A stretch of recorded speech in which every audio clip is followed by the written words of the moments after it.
Hello students, welcome back to my channel. So today we are going to start with the class 11 series, and the first chapter we are starting with is some basic concepts of chemistry. So today is the introductory lecture and we'll just deal with the basics of chemistry. These things you've already studied in your previous classes. We are just going to recapitulate some things. So the first question arises is, what is chemistry? So we have a quote from a scientist called Hoffman. He said that chemistry is a science of molecules and their transformations.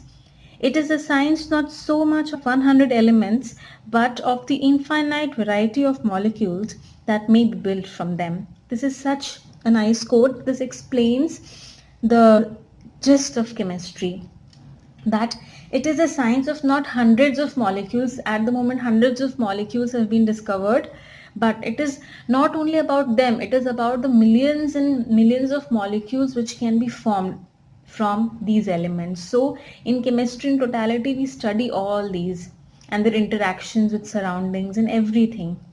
So after knowing what is chemistry, the next question, if you want to become a chemist, if you want to know more about chemistry, you have to start with the knowledge of matter. This we have already done in the lower classes about matter. What is matter? Matter is anything which occupies space and has mass. This is a very basic definition. This is taught to children of lower classes, that matter is anything which is surrounding you, which has some mass and it occupies space, is called matter. Now there are three states of matter, that is solid, liquid and gas. As we know that in solids, the constituent particles are closely packed. Yes or no? This we have done. They are closely packed. Intermolecular force of attraction is highest in solids, right? Solids have definite shape obviously and definite volume also. Now in liquids, the constituent particles are slightly away from each other. Liquids have a fixed shape, but they do not have a fixed volume because they occupy the volume of the container in which they are filled in. Now gases, the constant particles are very very far away from each other. The intermolecular force of attraction is the minimum in case of gases. Gases obviously then would not have any fixed shape or any fixed volume. Now the next thing is classification of matter. We have just now studied about matter and the three states of matter. Now how do you classify matter? Now matter can be classified basically into two forms, that is mixture and pure substances. In two ways they can classify matter. What are mixtures? Mixtures are when two or more pure substances are mixed together in any ratio. In any ratio. Pure substances when mixed together in any ratio, they give rise to mixtures. Okay. For example, you can take CH2 plus iodine, all these are mixtures. Salt plus water, all these are mixtures. Now, mixtures can be are classified into two parts, that is homogeneous and heterogeneous. Homogeneous mixtures are those which are uniform throughout the bulk of the mixture. They are uniform. For example, homogeneous, if you add salt in water, H2O, right? So they give rise to a mixture. Mixture is, salt is any pure substance, water is any pure substance, you're mixing the two, you're getting a mixture. But these two, they will give you a homogeneous mixture because they will get dissolved in each other. They give rise to a uniform composition throughout. Whereas if you mix sand in water, sand settles down at the bottom, so that is an example of heterogeneous mixture. Now pure substances are classified into two parts, elements and compounds. These are pure substances. They're classified as elements and compounds. Now we know that Elements, for example, they contain the pure atomic forms. For example, they may be in the form of atoms. For example, an atom of oxygen, an atom of hydrogen, an atom of carbon, like that. These are elements. Elements are made up of the atoms. Elements have got their fixed composition, that is of the atoms. Whereas compounds, now what are compounds? For example, now elements are also classified into molecules and atoms. Okay, this is an atom of oxygen, but when two atoms of oxygen combine, they give you a molecule of O2. Okay, so this is molecule. Molecules are composed of atoms in a fixed proportion. Now what are compounds? Now compounds, I may call it as CO2 is a compound. Now what happens in a compound? In a compound, elements or molecules. This is a carbon element and oxygen molecule. So elements or molecules are mixed together in a specific ratio to give rise to a compound. Okay. So this was about classification of matter. These are the things which you have already studied in previous lower classes. Now, properties of matter. Now, if you have to study matter, you have to study the properties.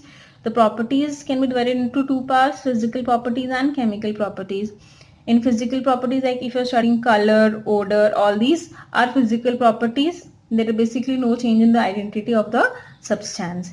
But in chemical properties, a chemical change has to happen, right? So, in chemical properties, for example, fermentation of cane sugar, right? This is an example of chemical reaction. Another example of chemical reaction is conversion of milk into curd. This is a chemical reaction happening. So, burning of wood or combustion, burning or combustion are chemical processes, chemical changes, chemical reactions. Okay, so this was about the physical and chemical properties of matter. Now, we have to study how to measure the physical properties. Now earlier there used to be the CGS and MKS system, but basically now we are using this SI. SI stands for International System of Units. SI system, basically, which consists of 7 basic units. That is length. This is the physical quantity in the SI system. These 7 quantities are there in the SI system. Length, and the SI unit is meter. Mass, kg. Time, second. Electric current, ampere. Thermodynamic temperature is simply temperature. The SI unit will be Kelvin. Amount of substance, the unit is mole. This is very important. This we have to study in this chapter, mole. Mole concept you must have heard about it. So we'll study this there. And one more quantity is the luminous intensity. The SI unit is candela. Okay. So you should remember all these 7 basic SI units. This is very important. Now I am going to discuss with you some basic conversions, unit conversions, which will be useful for you in this chapter when you solve numericals of mole concept or any. These are very basic conversions which you should know. So, firstly, we have this mass conversion. This is very simple. 1 kg is equal to 1000 grams. Everyone knows. Then we have some volume conversions which are useful in this chapter. 1 liter. Always remember, this is very important. Whatever conversions I have written over here, whatever conversions we are discussing, those are very important for you for this chapter and for chemistry in general. So 1 liter is equal to 1000 ml or 1000 cc, cubic centimeter. That means ml and centimeter. That means 1 ml is equal to 1 cc. Obviously. So 1 liter is equal to 1000 ml or 1000 cc or 10 raised to minus 3 meter cube. That means that 1 meter cube is equal to 1000 liter. Yes or no? If you cross multiply this, 1 meter cube would be 1000 liters. And also one more conversion is that 1 liter is equal to 1 decimeter cube.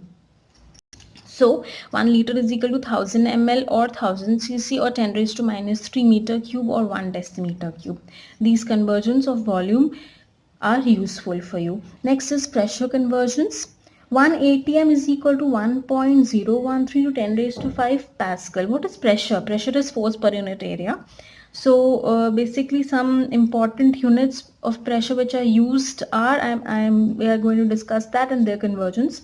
ATM, atmospheric pressure, 1 ATM is equal to 1.013 to 10 raised to 5 Pascal. Just remember this. These values you have to remember.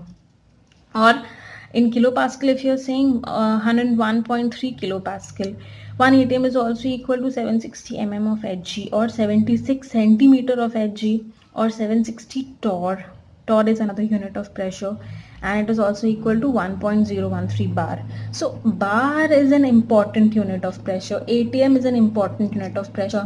Even mm of Hg you will use a lot of times. So these are the basics which you basic of pressure units which you need to know. 1 atm is equal to 1.013 into 10 raised to minus 10 raised to 5 Pascal, 101.3 kilopascal. 1 atm is equal to 760 mm of Hg or 76 centimeter of Hg or 760 torr or 1.013 bar. Simply we can take 1 atm is equivalent to 1 bar.